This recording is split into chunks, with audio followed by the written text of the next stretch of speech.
Seminggu yang lalu saya pesan ke Ustazah Fatimah supaya semua santri baca Yasin dengan niat supaya tak hujan malam ini. Karena kalau sampai hujan kita tak ada tempat. Aula tak muat. Jadi setiap malam anak santri baca Yasin, tawassul niat supaya jangan hujan. Tiba-tiba 2 hari ini hujan terus. Tadi siang berdentang panas. Ini biasanya kalau siang panas, malam hujan. Tadi sore tegak saya sini. Kalau hujan malam nih ya Allah, berarti memang bid'ah lah maulid nih. Tegak saya sini. Kalau hujan malam nih ya Allah, berarti memang bid'ah lah maulid nih. Tak kubuat lagi maulid nih di sini.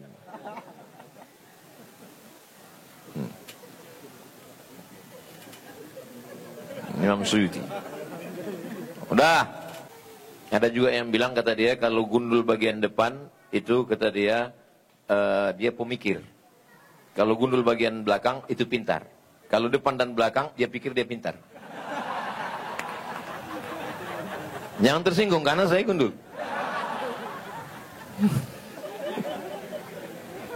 Mau hujan-hujan lah. Tidak bid'ah lagi karena udah mau habis acaranya.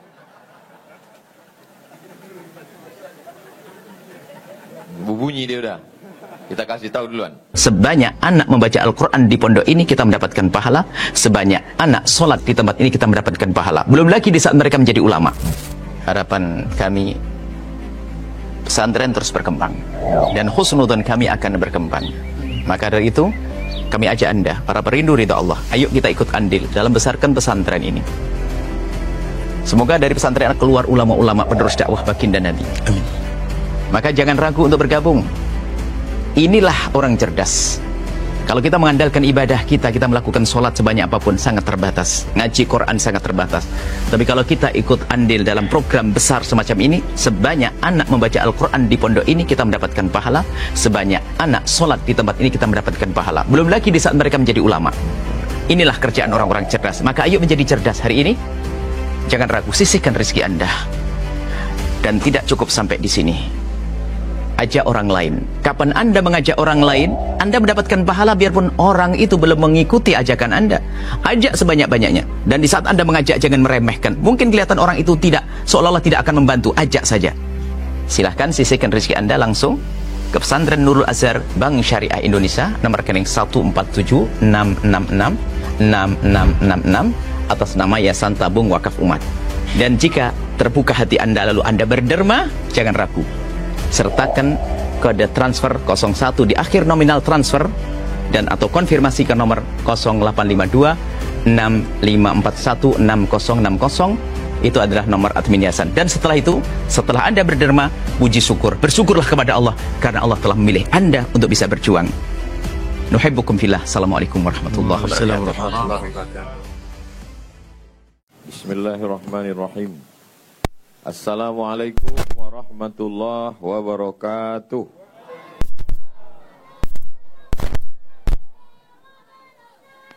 Kalau Tuan pergi ke Batam, jangan lupa beli jambu kluthuk.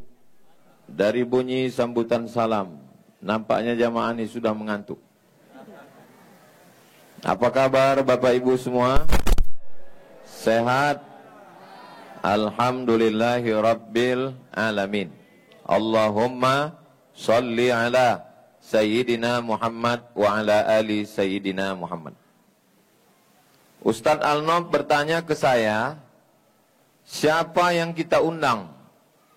Jawaban saya, kita tidak mengundang siapapun.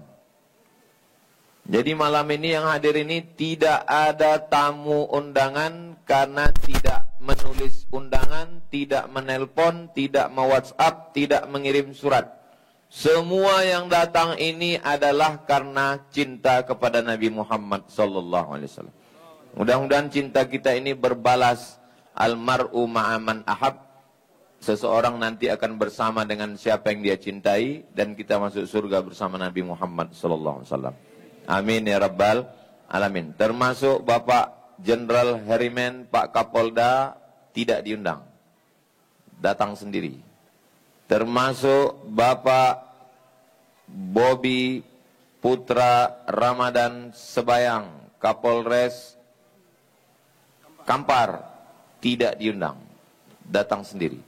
Termasuk Bapak Kapolsek Tambang, Bapak Aulia, tidak diundang, datang sendiri. Tadi sebelum acara Bapak Rektor Institut Agama Islam Lukman Edi menanya, boleh saya datang? Saya bilang tidak ada tamu undangan. Datang saya, datang Pak Rektor. Masya Allah Pak Rektor, panjang umur, sehat badan. Yang sama-sama kita muliakan Sayyidi Al-Habib Muhammad Haidar bin Syihab. Mudah-mudahan Habib panjang umur, sehat badan. Ini beliau datang yang ketiga kali. Yang pertama kita buat kecil di sana. Yang kedua juga, yang ketiga malam ini tumpah ruah. Mudah-mudahan tahun-tahun berikutnya makin ramai, makin meriah maulid ini insyaAllah. Amin. Ya Rabbal Alamin. Bagi yang sudah dapat PowerPoint-nya bisa dibuka di handphone. Bagi yang belum dapat, tengok ke layar. Bagi yang tak ada di handphone, tak bisa menengok layar, pejamkan mata, dengar aja baik-baik. Oke, tengok. Kalau dia sejarah umum namanya tarikh. Kalau sejarah umum namanya tarikh. Kalau sejarah khusus biografi orang namanya tarajim. Apa namanya? Tarajim. Kalau khusus biografi Nabi namanya sirah. Apa namanya? Sirah. Jadi nanti kalau ada ngaji di An-Nur sama Imam Besar Al-Mukarram Dr. Ustadz Zil Ikrami ngaji sirah. Itu berarti ngaji sejarah Nabi. Kalau biografi Nabi ditulis dalam bentuk syair namanya maulid. Bisa diulang? Ingat baik-baik, ini keluar dalam UAS, ujian akhir semester. Kalau sejarah secara umum namanya tarikh. Kalau biografi orang namanya tarajim. Kalau biografi Nabi namanya sirah. Kalau biografi Nabi yang ditulis dalam bentuk syair namanya maulid. Makanya maulid itu tidak hanya pada bulan Rabiul Awal. Mengayun anak, baca maulid. Menikah, baca maulid. Pindah rumah, baca maulid. Acara pesta, baca maulid. Maulid apa yang dibaca? Ketahuan tak pernah baca maulid. Oke, lanjut. Next. Maulid yang paling tua tahun 608 namanya Maulid Burdah. Maulaya salli wa sallim daiman abada ala habibika khairil. Itu Maulid Burdah namanya. Penulisnya orang Mesir, namanya Imam Busiri. Makamnya di Alexandria, 200 kilo dari Kairo. Panjang umur, sehat badan, nanti kita umroh singgah ke Kairo. Ongkos tanggung masing-masing. Yang kedua, ditulis oleh Al-Hafiz. Al-Hafiz. Al-Hafiz hafal 300.000 hadis. Al-Hafiz Al-Iraqi. Dialah yang mentahqiq kitab Ihya Ulumuddin. Maulid yang ketiga ditulis oleh Imam Ibnul Jazari. Semua orang yang mengkaji qiraat, tahsin, tajwid pasti baca matan Al-Jazari. Makanya kalau ada orang membid'ahkan maulid, tanya dia, kau baca qiraat kitab apa? Al-Jazari. Tapi maulid bid'ah? Iya, tapi qiraatnya tidak. Itu kan bohong. Maulid yang berikutnya Imam Ibnu Hajar Al-Haytami. Maulid yang berikutnya adalah Al-Hafiz Jalaluddin Abdurrahman As-Suyuti. Berikutnya adalah Maulid Ad-Daibai. Di Jawa biasanya Dibaan. Daibak. Berikutnya adalah Maulid Al-Barzanji. Berikutnya adalah Maulid Simtud Durar, atau disebut juga dengan Maulid Habsyi, karena yang menyusun Habib Ali bin Muhammad bin Husain Al-Habsyi. Berikutnya yang ditulis oleh Habib Umar bin Hafiz Abdiyaul Lami. Yang paling ringkas adalah Asyarabut Tahur. Inilah yang kita baca malam ini. Jadi kalau ada malam ini yang merasa lama kali baca maulid, inilah yang paling singkat. Kalau ada yang merasa lama kali baca maulid, ini adalah edisi yang paling singkat. Oke, lanjut. Ini dia Maulid Ad-Dibai. Ya Rabbi salli ala Muhammad, Ya Rabbi salli alaihi wa sallim.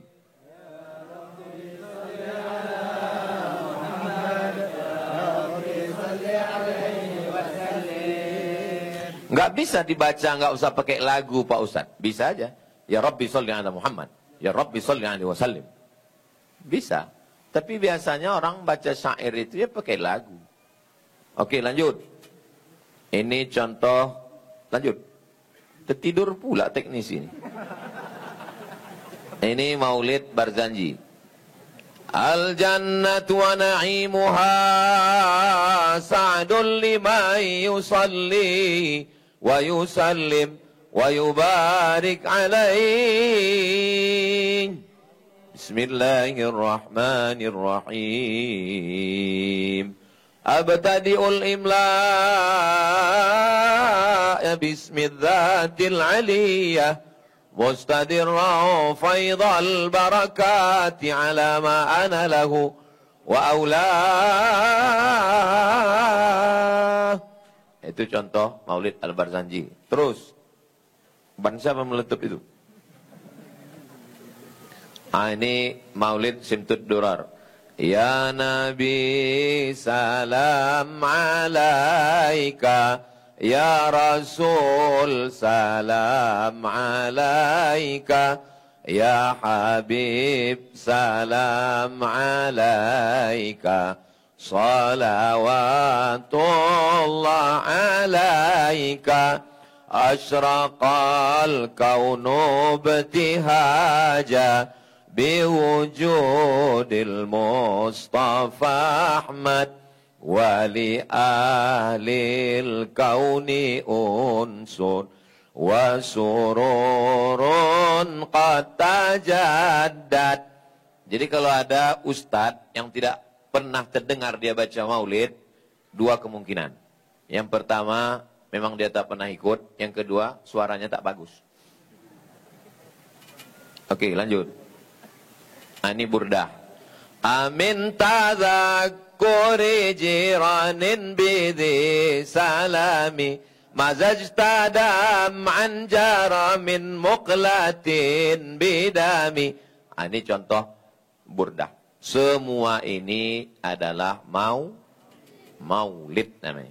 Maulid tidak terbatas hanya bulan Rabiul Awal, tidak terbatas hanya 12, kapan saja baca maulid. Acara pindah rumah maulid, mengayun anak maulid. Kemarin waktu acara akikah sadim maulid, akikah maulid. Nah, makanya kalau ada jamaah yang udah umur 40 ingin akikah, buat besok. Kita buat maulid. Kita ayun insya Allah. Lanjut. Kenapa lah dibuat maulid ini? Untuk apalah dibuat maulid ini? Tengok baik-baik. Qala al-Imam Suyuti, Imam Suyuti berkata, ma min baitin, kalau dibacakan maulid di rumah. Jadi maulid tidak mesti di tanah lapang begini. Boleh buat maulid di rumah. Ma min baitin, dibacakan maulid di rumah. Au mahallin, di satu tempat. Di toko, di ruko, di kafe, di restoran, buat maulid. Au masjidin, atau di masjid. Quri'a fihi maulid, dibacakan di situ maulid. Illa haffat al-malaikah, maka dikelilingi oleh para malaikat. Ini malam ini kita ini semua ini dikelilingi oleh para malaikat. Malaikat rahmat. Yang tak percaya malaikat enggak apa-apa. Insya Allah datang malaikat maut ke kau nanti. Wa ammahumullahu ta'ala birrahmah, dan mereka di situ mendapatkan rahmat Allah. Pulang kita dari sini semua kita dapat kasih sayang rahmat Allah. Waridwan, dapat 3. Yang pertama dikelilingi malaikat, yang kedua dapat rahmat, yang ketiga dapat ridho. Sedangkan yang paling utama daripada surga adalah ridho. Allahumma inna nas'aluka ridhoka. Jangan minta surga, karena kalau minta surga belum tentu dapat ridho. Tapi kalau dapat ridho, dapat surga. Wala saufa yu'tika rabbuka fatarda. Itulah kenapa kita buat maulid ini. Saya terus terang, seminggu yang lalu saya pesan ke Ustazah Fatimah supaya semua santri baca Yasin dengan niat supaya tak hujan malam ini. Karena kalau sampai hujan kita tak ada tempat. Aula tak muat. Jadi setiap malam anak santri baca Yasin, tawassul niat supaya jangan hujan. Tiba-tiba 2 hari ini hujan terus. Tadi siang berdentang panas. Ini biasanya kalau siang panas, malam hujan. Tadi sore tegak saya sini. Kalau hujan malam nih ya Allah, berarti memang bid'ah lah maulid nih. Tegak saya sini.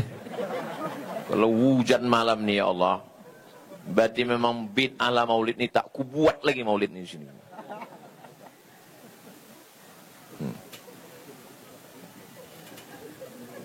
Imam Suyuti. Udah. Apa isi maulid itu apa? Apa isi maulid itu? Tengok baik-baik. Ini nanti boleh di-share kemana-mana. Isi maulid itu cuma 3. 1, baca Quran.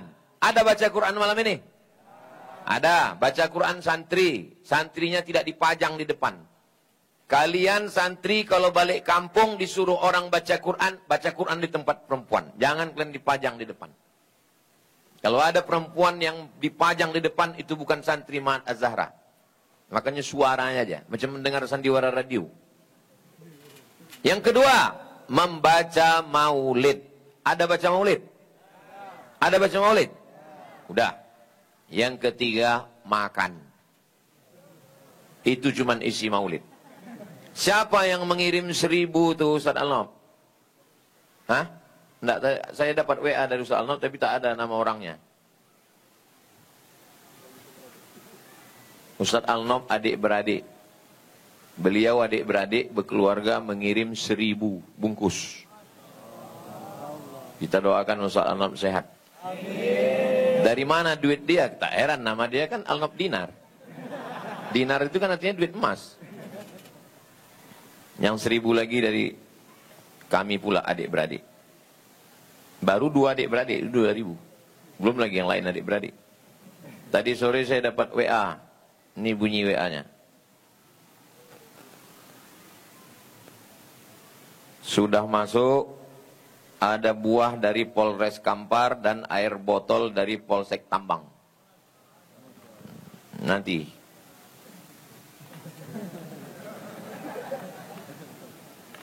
Jadi isi maulid itu tak usah pakai sambutan itu ini banyak-banyak, tak usah. Isinya 3 aja. Baca Quran, maulid dan makan.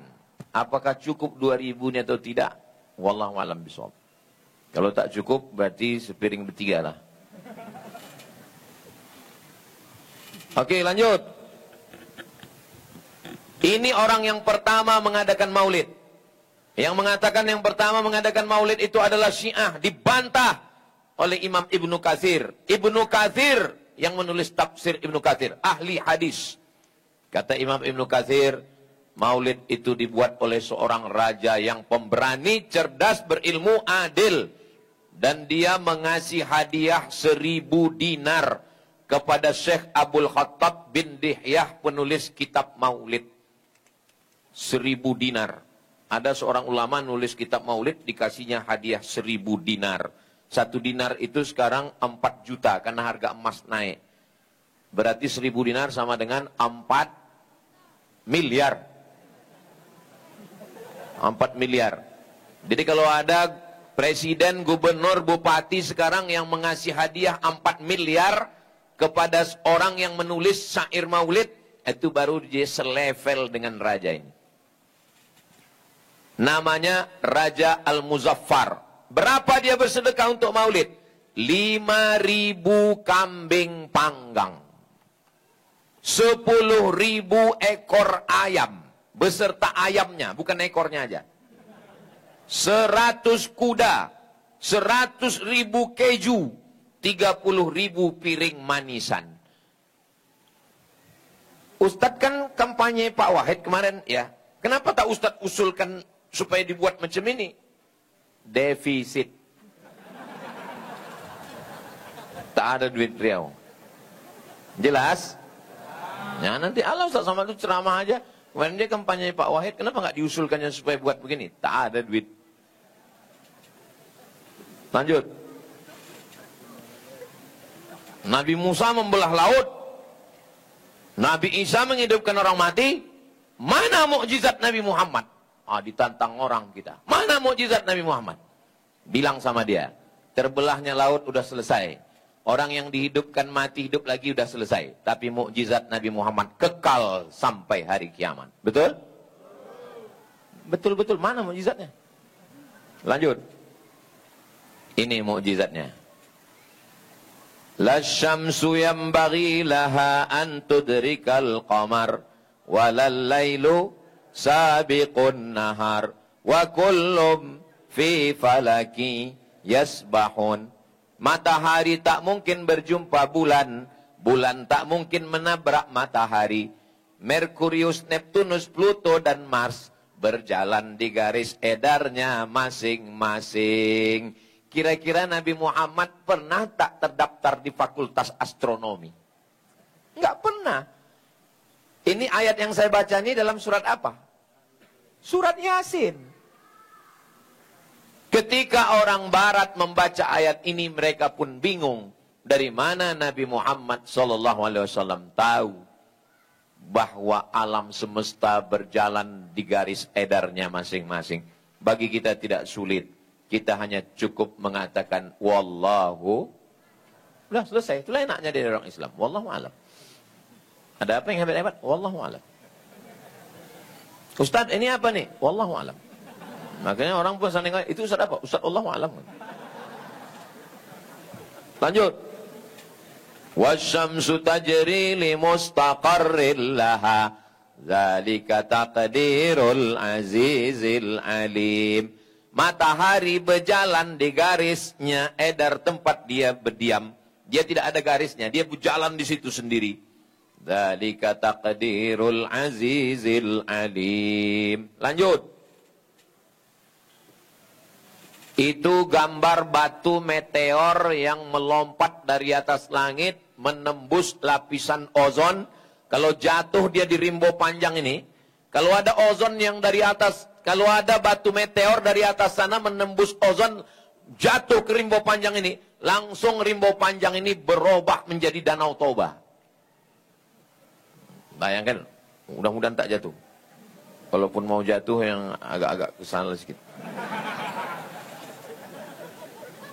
Lalu kenapa batu meteor itu tidak jatuh?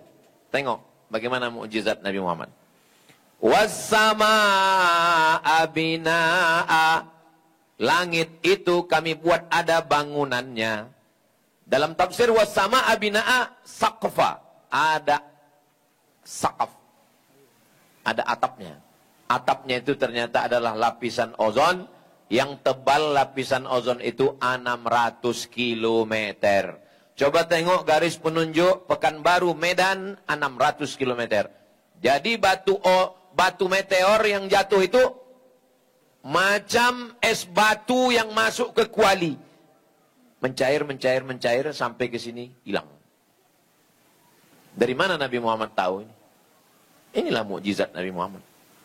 Makanya anak-anak kita ini masukkan fakultas astronomi. Hafal Quran dia, hafal hadis dia. Maulid dia, masukkan dia ke fakultas astronomi. Supaya dia mengkaji ilmu langit itu. Karena kalau tidak ini asik mengkaji kaki celana. Mengkaji bulu aja guys. Masukkan dia ke fakultas astronomi. Biar dikajinya ilmu-ilmu langit itu. Lanjut.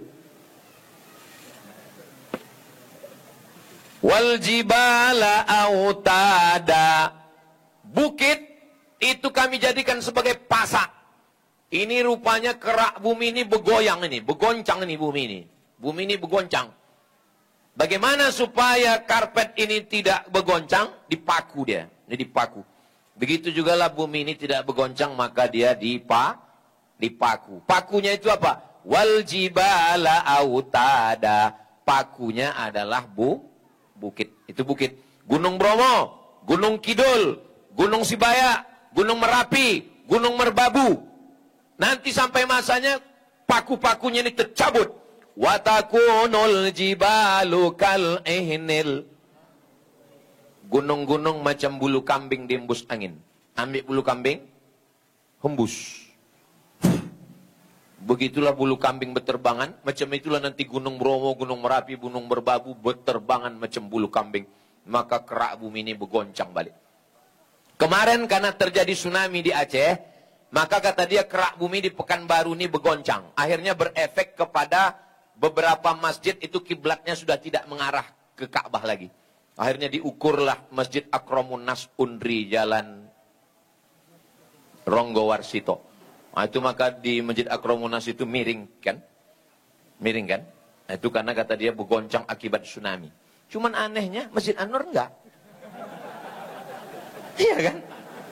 Padahal jarak antara Masjid Akramun Nas dengan Masjid An-Nur kan cuma 2 kilo.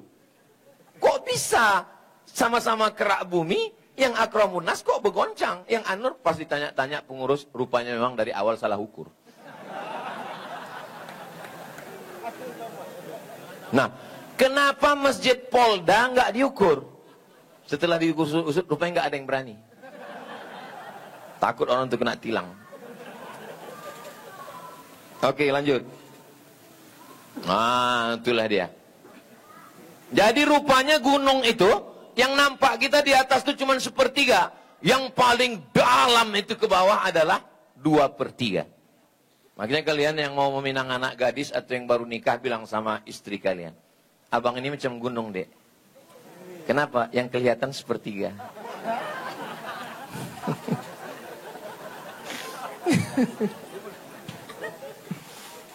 Oke, lanjut.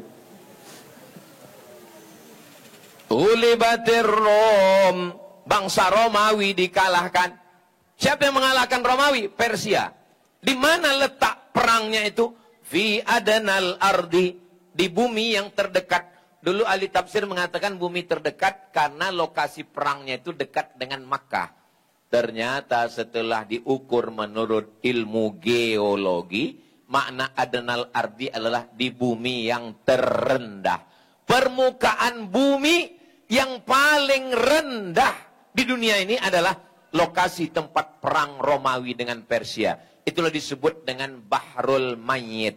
Bahru laut, Mayyit mati. Bahrul Mayyit, laut mati. Dead Sea, dead mati, sea laut. Dead Sea, laut mati. Kenapa disebut laut mati? Karena asin sampai apapun tak ada hidup di situ. Di Yordania. Kita kalau sampai ke situ masuk ngapung badan kita karena garamnya tinggi. Dulu waktu kami masih mahasiswa, itu yang dari Yordania banyak membawa garam dari laut mati itu. Untuk dijual ke jamaah haji, untuk obat kurap. Siapa yang gatal-gatal, mandi di situ. Suami saya, Pak Ustadz, udah mandi di situ kok nggak hilang. Rupanya gatalnya lain.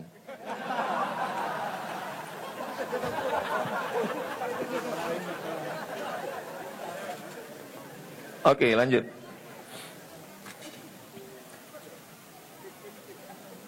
Sanurihim ayatina fil afaq. Kami akan menunjukkan tanda-tanda kebesaran kami di alam semesta ini. Kata Allah Subhanahu wa ta'ala. Kenapa Ustadz bahas ini? Kenapa tidak bahas akhlak Nabi? Kenapa tidak bahas sifat Nabi? Penting akhlak Nabi, penting sifat Nabi. Tapi saya tonton ada mu'alaf masuk Islam. Namanya Koh Donditan. Bagus, tonton, cari nanti di YouTube. Donditan. Ditanya dia, kenapa Koh Donditan masuk Islam? Kata dia salah satu alasan dia, karena saya membaca dalam Quran mukjizat-mukjizat yang tidak mungkin keluar dari seorang Muhammad sallallahu alaihi wasallam. Enggak masuk akal kata dia. Itu pastilah datang dari Allah Subhanahu wa taala. Lanjut. Ini gambar kristal yang ada di dalam air. Makanya tadi waktu pembacaan maulid, acara wirid yasin, acara zikir, tutup botol itu dibuka. Kenapa? Karena bacaan-bacaan zikir, ayat, sholawat kita itu masuk ke dalam air itu. Saya nggak percaya Pak Ustadz. Yang menelitinya orang Jepang namanya Masaru Emoto. Tak ada hubungan sama Ajinomoto. Dia menulis buku judulnya Miracle of Water. Itu yang gambar segi 8, segi 6 itu adalah itu air yang sudah dibacakan ayat Quran, muncul molekul kristal di dalamnya setelah dibacakan.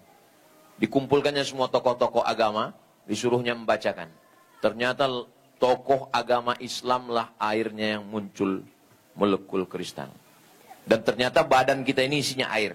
Otak kita ini isinya air. Darah kita ini isinya air. Makanya kalau kita sholawat, kita zikir, air yang di dalam badan kita ini merespon. Otaknya, darahnya, air liurnya, air matanya. Tak ada sekaya-kayanya kita keluar bensin, nggak ada. Keluar air semua. Oke, lanjut.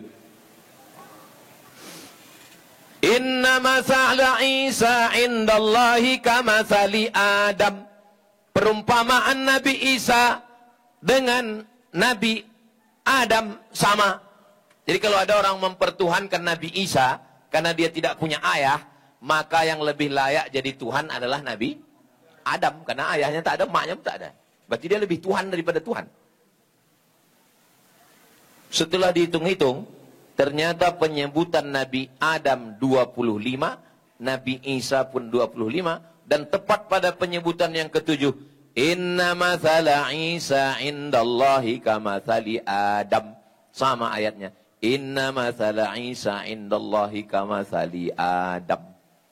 Siapa yang bisa menghitung sedemikian akurat kalau bukan itu datang dari Allah Subhanahu wa ta'ala. Lanjut. Kalau ada yang kurang bisa menangkap cakap saya ini tak tercerna, memang maklum karena belum makan. Nanti bahannya dibawa ulang lagi, dibaca lagi. Oh, aku kok paham ya? Iya. Itu namanya before after.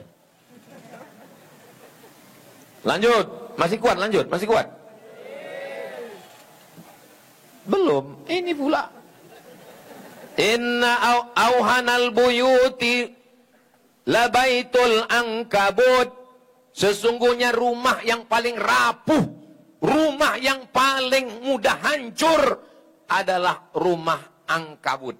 Angkabut itu adalah laba-laba. Cuman dalam ayat itu disebutkan kamatsalil ankabut ittakhadzat baita, seperti angkabut, laba-laba membuat rumah. Cuman dalam bentuk fiilnya mu'annas. Dalam bahasa Arab itu ada muzakkar, ada mu'annas. Yang muzakkar maskulin, yang mu'annas feminin. Beda sama bahasa Indonesia. Kalau bahasa Indonesia itu, kalau laki-laki makan akala. Kalau laki-laki bahasa Indonesia makan, perempuan makan. Sama. Mau hujan-hujan lah. Tidak bid'ah lagi karena udah mau habis acaranya.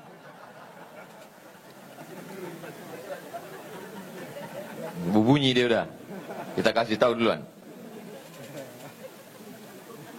Nah, ketika cerita tentang laba-laba ini dipakai fi'il mu'annas, feminin. Kenapa laba-laba itu feminin? Kenapa tidak maskulin? Setelah diteliti menurut ilmu hewan, karena ternyata yang membuat rumah laba-laba itu memang laba-laba betina. Allahu Akbar. Saya waktu membaca ini, yang membuat rumah laba-laba itu ternyata laba-laba betina. Makanya kalau ada di antara bapak ibu ini yang membuat rumah bini, yang belanja bini, itu berarti lakinya Spiderman. Allahu Akbar. Saya waktu membaca ini, ya Allah, sampai sedetil itu. Ternyata yang membuat rumah itu memang laba-laba betina. Oke, lanjut. Bala qadirina ala an nusawwiya banana. Allah sanggup untuk menyamakan ujung jari. Allah sanggup untuk menyamakan ujung jari. Ujung jari saya dengan ujung jari sama, semua ujung jari sama. Terus bunyi ayatnya, Allah sanggup menyamakan ujung jari. Ayat ini membingungkan. Belakangan setelah diteliti orang, ternyata itulah dia yang disebut dengan apa namanya ini? Sidik jari. Ternyata sidik jari ini berbeda antara setiap manusia, ini berbeda, tak sama. Itu baru diketahui kebelakangan. Padahal zaman dulu orang tak tahu. Mukjizat Nabi dari dulu Nabi sudah tahu dengan ayat bala qadirina ala an nusawwiya banana. Lanjut. Ada lagi ayat bunyinya wal bahril masjur, demi lautan yang menyalakan api. Ayat ini membingungkan. Lautan itu air. Api itu ya api. Mana ada api di dalam air? Ternyata setelah diteliti, ada gunung Merapi di dalam air. Mendidih air, tapi tidak bisa memadamkan api. Allah sudah menyebutkan. Wal bahril masjur. Lanjut.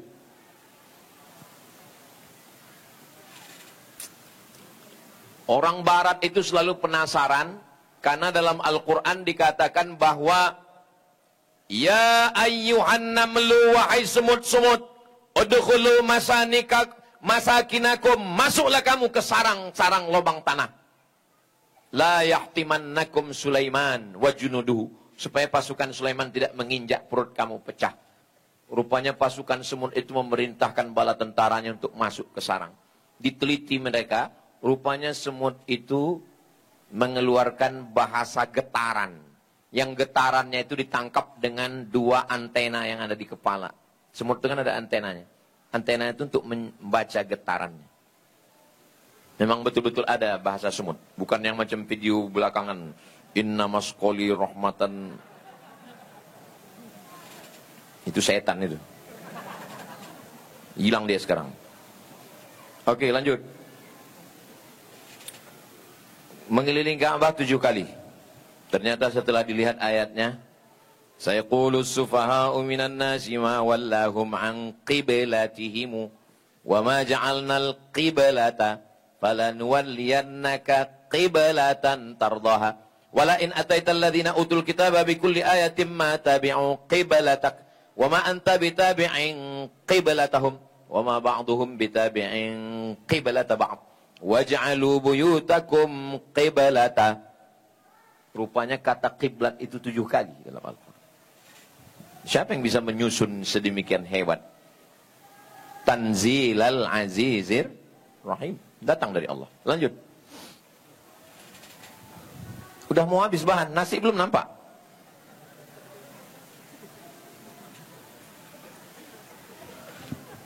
Yakhruju min butuniha syarabun. Keluar dari perut lebah itu ada syarab, ada minuman. Mukhtalifun alwanuhu, warnanya macam-macam. Ada warna madu bening, ada warna madu kuning, ada warna madu hitam. Kalau datang dari pelelawan, madunya hitam. Karena dia dari daun akasia. Syifa linnas, dia menjadi obat bagi manusia. Dan ternyata badan kita ini mengalami kematian sel. Sel-sel di badan kita ini mati. Bagaimana cara mengganti sel yang mati itu? Saya dipanggil sama Dr. Koyum. Dr. Koyum perwakilan rumah sakit Malaysia yang ada di Riau. Saya tengok mobilitas Ustadz ini ke sana kemari. Ini banyak sel yang mati Pak Ustadz, kata dia. Entahlah Pak Dokter, yang udah mati semua, saya bilang. Ini sel-sel yang mati ini mesti diganti Pak Ustadz. Gimana cara gantinya Pak Dokter Koyum? Ustadz mesti minum madu, kata dia. Itu minum madu. Maka saya minum. Cuman banyak orang mengaluh ke saya udah minum madu kok rasanya nggak berefek Pak Ustadz. Kayak mana kau minum madu? Saya bilang, minum 1 sendok. Minum madu itu bukan begitu. Saya kemarin waktu baru pulang itu agak meriang-meriang. Saya minum madu tuh segelas gini. Isi satu gelas gini, minum habis. Kuku. Barulah dia berganti. Kalau satu sendok. Apalagi yang minum saset-saset itu. Saset-saset itu gambar madu tuh. Cobalah tengok ingredient. Coba tengok isinya. 0,01%. Itu kalau 0,01, itu tak sampai setitik. Akeh apa ora? Setitik katanya. Memang setitik.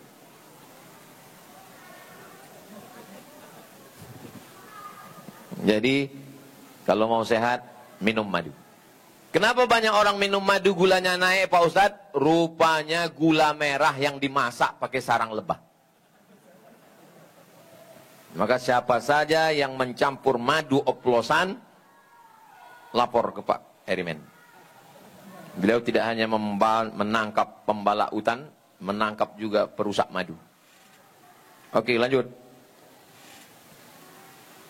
Ini rupanya otak kita ini ada otak kiri, ada otak kanan, ada otak depan, ada otak belakang, ada batang otak di sini.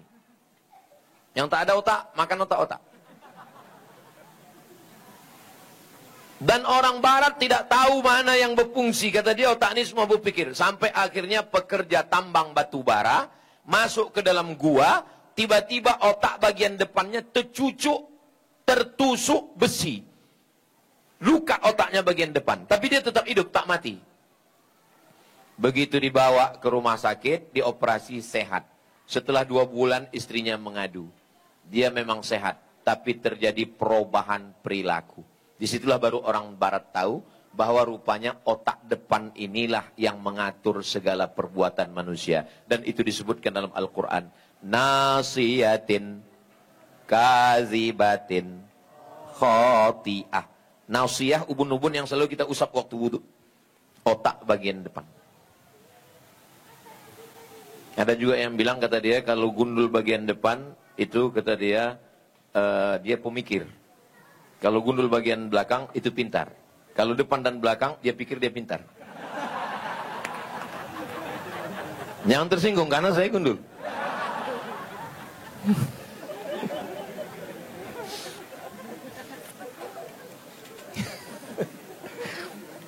Jadi rupanya otak bagian depan inilah yang membuat orang jahat. Dari mana otak ini bisa berpikir? Karena dia dapat darah. Darahnya datang dari mana? Dari jantung yang menyemburkan darah naik ke otak. Naik ke otak. Makanya jangan kasih makan haram karena sepiring nasi jadi darah masuk ke jantung naik ke otak. Otaknya jadi jahat. Ini semua yang hadir ini semuanya otaknya sehat-sehat semua. Jadi adalah lomba pameran otak di Jerman. Otak ini dimasukkan di dalam toples. Otak Jerman nggak laku karena udah sering dipakai. Otak Jepang sudah nggak layak lagi, udah 10%. Ternyata otak yang paling laku bukan dari Indonesia, dari Konoha. Karena nggak pernah dipakai.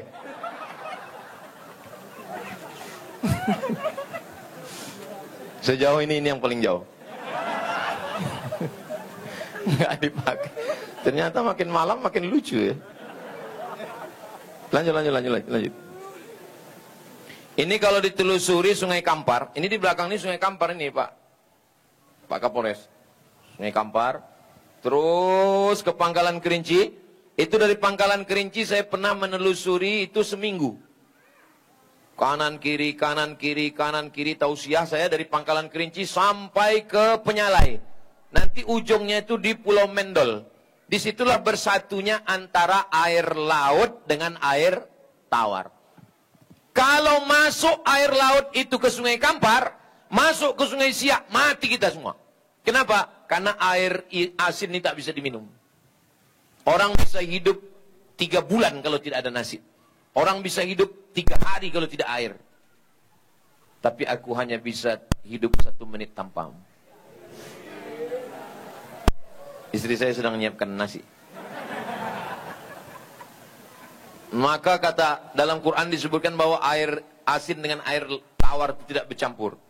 Wa huwal ladzi marajal bahraini hadza 'adzbun furatun wa hadza milhun ujaj. Ini air asin dan ini air tawar. Wa ja'ala bainahuma barzakhan. Dijadikan Allah antara air asin dan air tawar ini barzakh.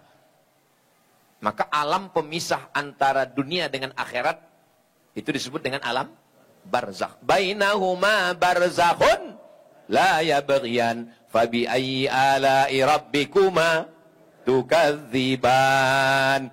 Itu dari Sungai Duku. Dari Sungai Duku itu Sungai Siak itu kalau kita naik speed 5 jam sampai ke laut.